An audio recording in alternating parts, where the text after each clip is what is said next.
A ver, todos tenemos en la cabeza una idea más o menos clara de cuándo empiezan las cosas, ¿no? El origen de un país, por ejemplo. En el caso de España, casi siempre se apunta a un momento muy concreto. Pero, ¿y si esa historia, la que nos han contado siempre, no fuera tan simple?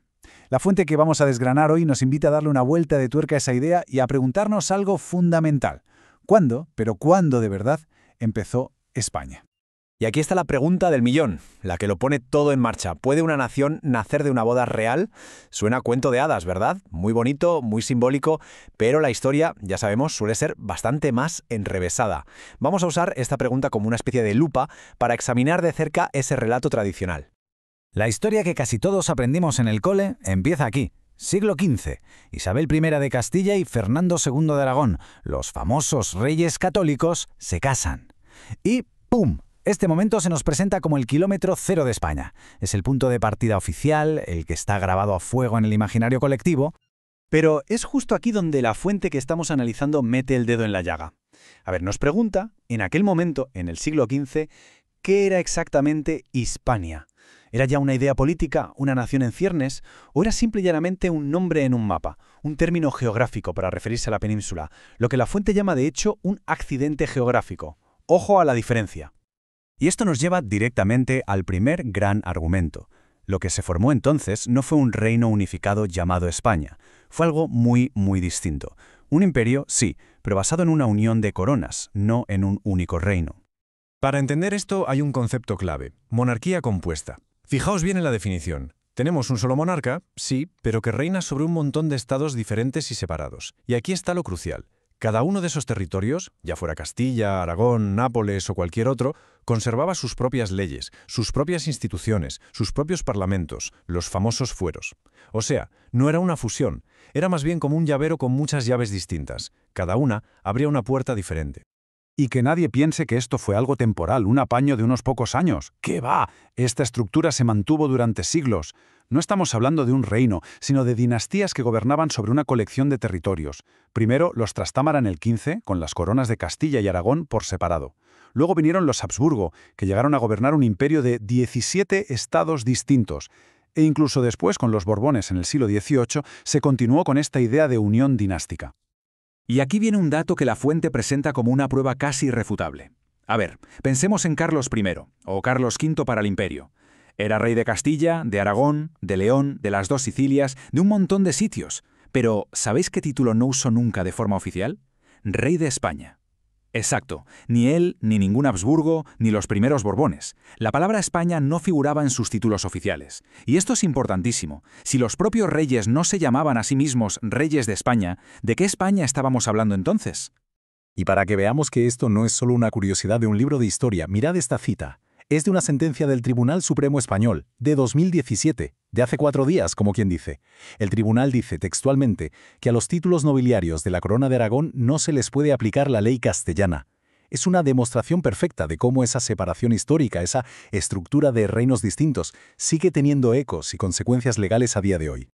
Vale, entonces, si España como nación política no existía en el siglo XV, ¿cuándo aparece la idea? Bueno, pues para encontrar la respuesta, la fuente nos hace dar un salto de varios siglos hasta un momento de crisis total, principios del XIX, con la invasión napoleónica. En medio de todo ese caos surgen dos constituciones. La primera, la de Bayona de 1808, que fue impuesta por los franceses de Napoleón. Y es muy curioso porque aunque ya crea un gobierno único, fíjate que sigue hablando en plural, de los pueblos, de las Españas. Pero claro, la respuesta española no se hizo esperar, y llegó con la Constitución de Cádiz de 1812, la PEPA. Y es aquí, por primera vez, donde se define de manera formal lo que es la nación española. Este es el momento, según este análisis, el verdadero punto de partida. El artículo 1 de la Constitución de Cádiz. Leámoslo juntos.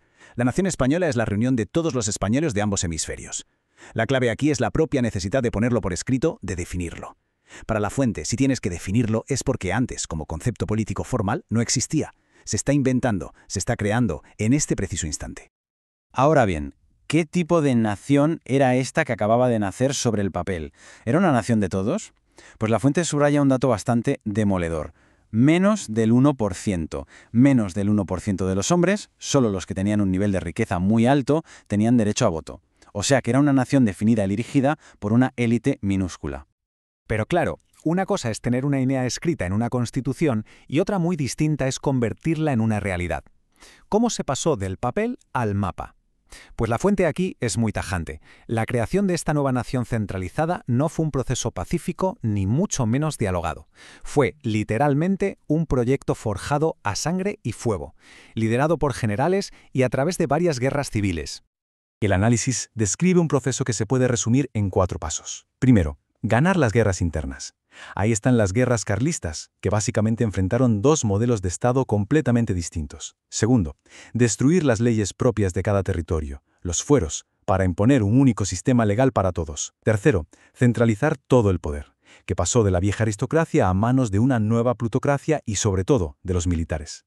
Y cuarto, y esto es muy duro, una brutal limpieza ideológica para aplastar cualquier tipo de resistencia a ese nuevo Estado-nación uniforme. Y estos son algunos de los nombres propios de ese proceso. La fuente pone el foco en una serie de figuras militares que fueron absolutamente clave. Nombres como Espartero, Prim, O'Donnell, que desde el siglo XIX hasta llegar a Primo de Rivera y, finalmente, a Francisco Franco en el XX, lideraron con mano de hierro la imposición de este modelo de Estado centralizado. Y con todo esto llegamos a la conclusión, a la idea final que nos propone la fuente. La tesis es que España no es una entidad natural que ha existido desde siempre, sino que es un proyecto político muy deliberado, construido y con un origen muy concreto y relativamente reciente. El filósofo José Ortega y Gasset lo resumió de una forma que no puede ser más directa, como vemos en esta cita. No se le dé más vueltas. España es una cosa hecha por Castilla. La frase es potentísima. Enmarca a España no como el resultado de una unión entre iguales, sino como un proyecto impulsado y modelado desde un centro de poder muy específico. Y si la cita anterior era potente, esta otra es casi una confesión. Es de un político y militar del siglo XIX, Antonio Alcalá Galiano. Lo que dice es increíblemente revelador. Fijaos, uno de los objetivos principales es hacer la nación española una nación que no lo es ni lo ha sido nunca hasta ahora. Es que lo dice con todas las letras. El objetivo es crear la nación. ¿Por qué? Porque, en su opinión, en ese momento sencillamente no existía. Y con esta idea tan potente cerramos este análisis. La fuente al final nos deja con una pregunta que va mucho más allá de la historia de un solo país. Si las naciones, como hemos visto en este caso, pueden ser hechas, forjadas, incluso inventadas a través de procesos políticos, de guerras, ¿qué significa eso para los mapas que vemos hoy? ¿Qué significa para las identidades que a menudo damos por sentadas como algo eterno e inmutable? Ahí queda esa reflexión.